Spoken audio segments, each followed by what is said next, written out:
Are we rolling? Yes, we are. What's up, guys? It's your boy McKinley Crain here, and today I'm going to be doing my spoiler-free review of WandaVision Season 1, Episode 5.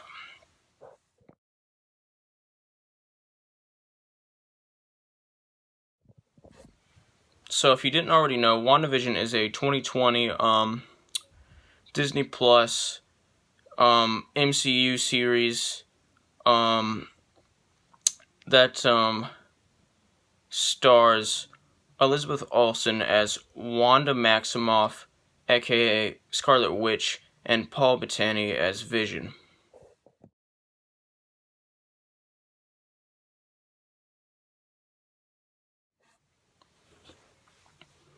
And anyway, in this episode, like,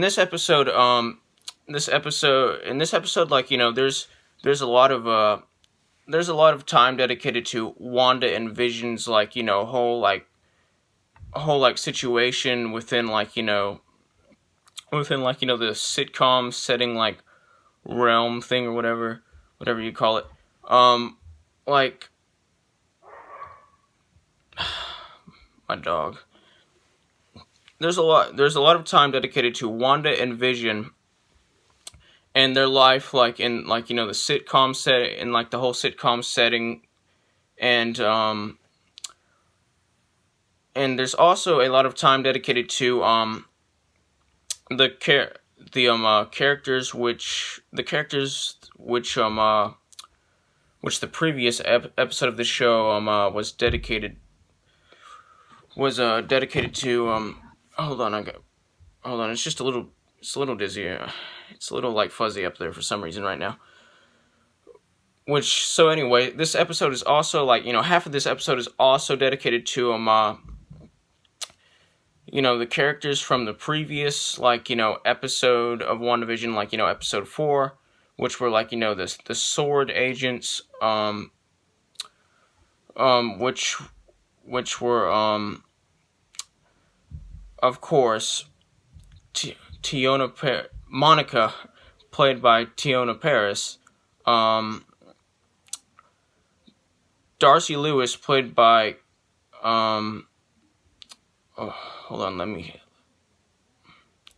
Kat Dennings, yeah. So Darcy Lewis, played by Kat Dennings, and Jimmy Woo, played by Randall Park.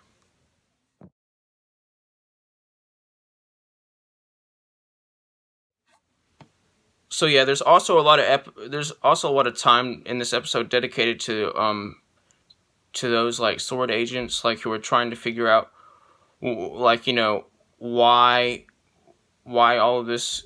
Well, like, they already figured out pretty much why a lot of this is happening, like, to Wanda and Vision, and to, like, other people too. This thing is happening to, like, Wanda and Vision, and what's causing it, but, they don't have all the answers and all the questions. They don't have all the answers to the questions that, like, they have about, like, what's going on, and they're still trying to figure out, like, how to, like, control what's going on, and, like, stop some certain things that are going on. And this episode is perfect. Like, it's a perfect episode to a perfect series to a perfect. It's a perfect episode of a perfect season. Well, a perfect season so far to a perfect series so far. And it's really fun to watch. This episode has a quite a much darker tone than like the first 3 episodes did. The first 3 episodes, like, were mostly lighthearted and had, like, a few dark moments in them, but, like, they were, like, they were very lighthearted compared to episodes 4 and 5. Episode 4 was the previous episode, and that episode was, in my opinion, darker than this episode. This episode, aka episode 5, was very dark too. was also very dark. And that's not a bad thing. This show is lighthearted when it needs to be, and it's dark when it needs to be. And this episode is a very fun episode to watch. Wanda and Vision are like still in the sitcom, the whole sitcom setting thing, or they're instead of a sitcom, just basically like a sitcom or whatever. But but this whole episode isn't like in the sitcom, this whole episode doesn't have the sitcom setting, and doesn't take place in the sitcom or whatever. Like I said, half of the episode is about the sword agents trying to figure out what's going on, and why, how to control it and how to stop certain things. And of course they're not in the sitcom. They're not in the whole sitcom setting. They're they're outside of it, and they're just they're just in the real world, if that makes sense. And this episode switches kind of has a consistent tone, overall, but there are parts of this episode where the tone is different from the other parts of this episode. Specifically between the sitcom parts of this episode with Wanda and Vision, and the parts of this episode with the sword agents in it. But that's not a bad thing. It works. The tone is it's even. It's evenly balanced and spread out. The tone of this episode, the overall tone of this episode is very evenly balanced and spread out, and there's not too much of one type of tone and not too much of another type of tone, and this is just a perfect episode, and it has a lot of humor in it too. The humor in this episode works, and the humor in this episode is very cleverly written, and in this episode,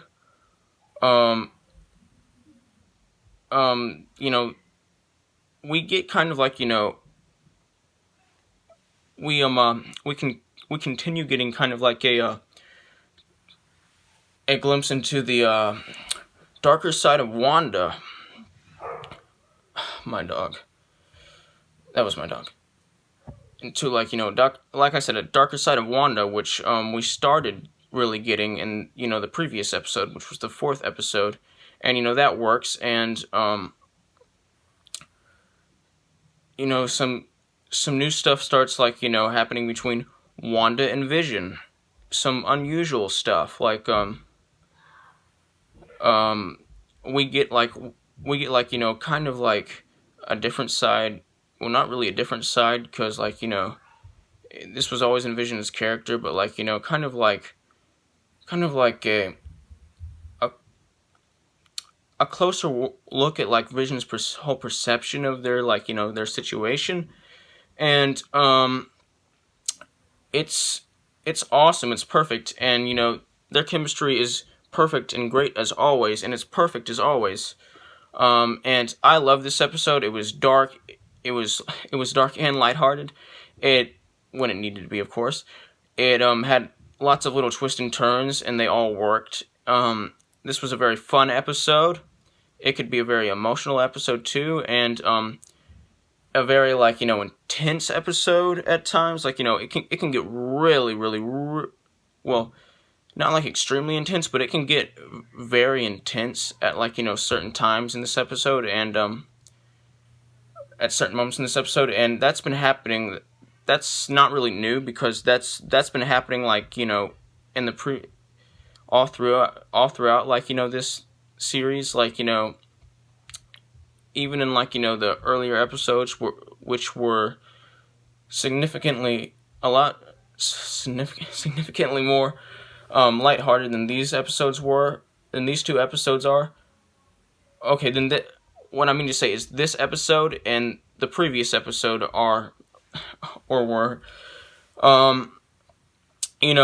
even though they weren't as dark as episodes 4 and 5, they still had their like fair share of like intense and just intense and kind of unsettling moments that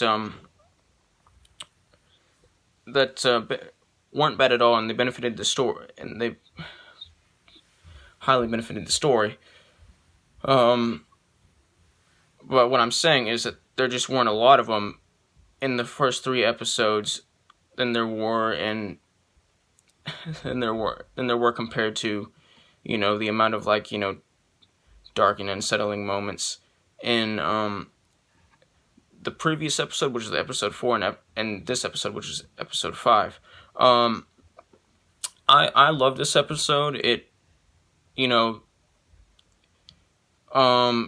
last the sitcom, the setting of the whole sitcom like changed changed once again into like a 90s sitcom. It's like this episode kind of like criticizes 90s sitcoms in a way, and this episode once again is like the other episodes, is very nostalgic in a good way. I was not born in the 90s. I was born in 2003. But like I still felt nostalgia from the 90s because I'm very familiar with like 90s movies and just how they dressed in the 90s and stuff like that from the 90s. And the 90s setting is awesome and it's perfect. And just I love it just like I love the other settings. I love this episode. It's just a perfect episode like the other episodes of this series, and it's awesome, and it's very it's very like cleverly written. Everything, like a lot of the decisions that are made in this episode are very clever.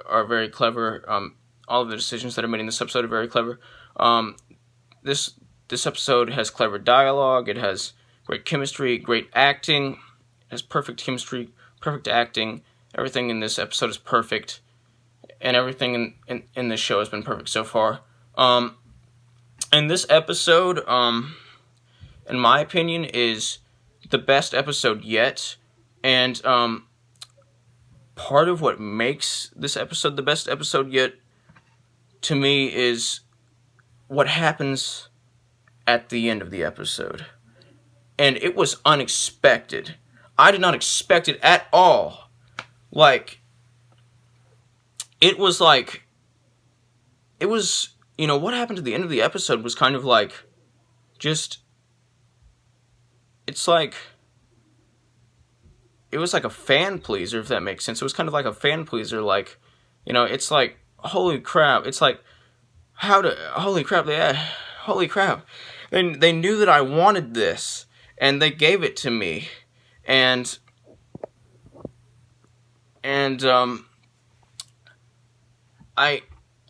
it was really, like, shocking, like, what happened at the end of the episode was, like, really shocking, but, like, in surprising in a good way. Okay, I had to pause the video, pause filming the video, right in the middle of when I was saying way, because, somebody entered my room. But, like, I'm going to continue the video now.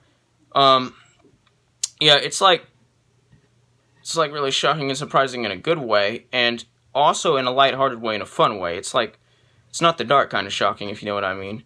And, like, what happened at the end of the episode was just awesome. And let me just say, if you don't already know, I'm not going to spoil it for you, but a certain somebody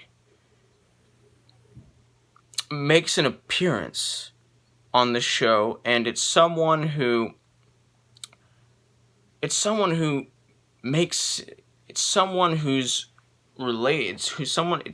Marvel related, and who's Marvel, of course. But, like, I can't say who it is, or why, or, like, why they're why they're here, and I honestly don't know. It was never answered. It hasn't been answered yet. But like, it's a certain cameo from a certain person who, let's just say, makes sense. Like, it makes, if you really think about it, it makes sense that this specific person is now in the show, instead of certain, like, other certain people. Like, it makes sense that this certain character made an appearance first before other people did. And this character is, like, it's like an old, and let me just say that this character is both a well-known character and a new character. Honestly, I don't really know if this character is who I exactly think he is. There are like two possibilities of what this character actually is. I can't really say. He could be like what everybody, let's just say, thought he would be like, or he could be not what everybody thought he could be. He could be like, but it's kind of hard to, like, describe what happened at the end with the whole character cameo without spoiling it. But let me just say, it was very, what happened at the end of this episode, it was totally awesome, and what happened at the end of this episode might have possibly introduced a certain thing into the MCU, which everybody wanted to be introduced. I'm not entirely sure if it did, because they haven't entirely said that it has. I mean, but like, there is a huge possibility that it could have. And I love this episode. It's a perfect episode, and it's the best episode yet, and I love it. Anyway, I'm gonna give this episode a 100% out of 100%, which is the equivalent of an A+. Like, subscribe, join the notification squad. I will return.